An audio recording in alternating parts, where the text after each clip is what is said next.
कृष जैसे ही खाना खाने बैठा, खाने में बनी सब्जी देखकर बहुत खुश हुआ।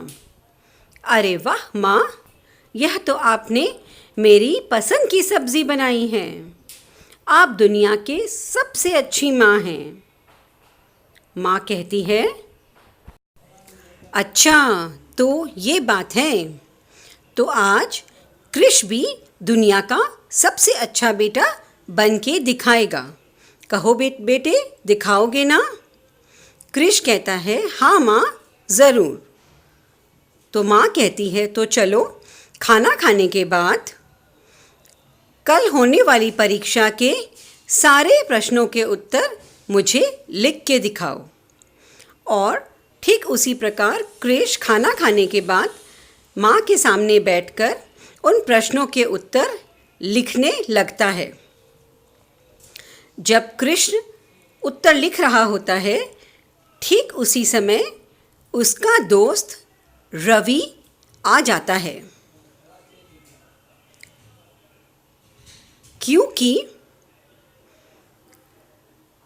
कृष्ण पढ़ रहा होता है और उसे डिस्टर्ब ना हो, उसकी पढ़ाई में कोई बाधा ना आए, इसलिए माँ रवि की तरफ संकेत करके यानी हाथ से इशारा करके कहती है कि आवाज़ ना करना, शोर ना करना। तो बच्चों बताओ, इस छोटी सी कहानी में हम किस चीज़ के बारे में बात कर रहे हैं? हम बात कर रहे हैं भाषा के बारे में, जो हमारा आज का पाठ है।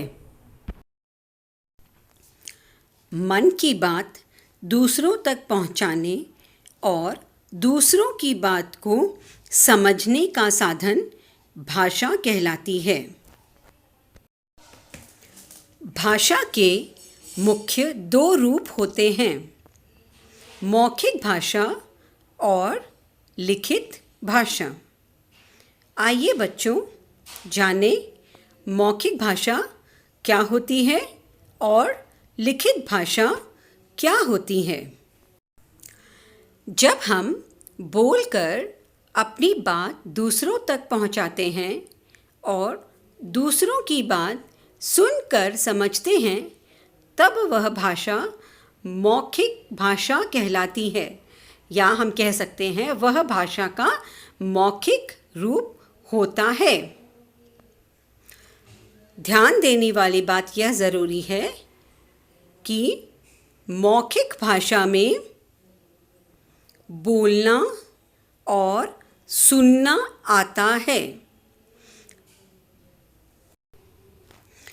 जब लिखकर अपनी बात दूसरों तक पहुंचाते हैं और पढ़कर उसका अर्थ समझ लिया जाता है, तब वह भाषा का लिखित रूप कहलाता है। भाषा के लिखित रूप में पढ़ना और लिखना आता है।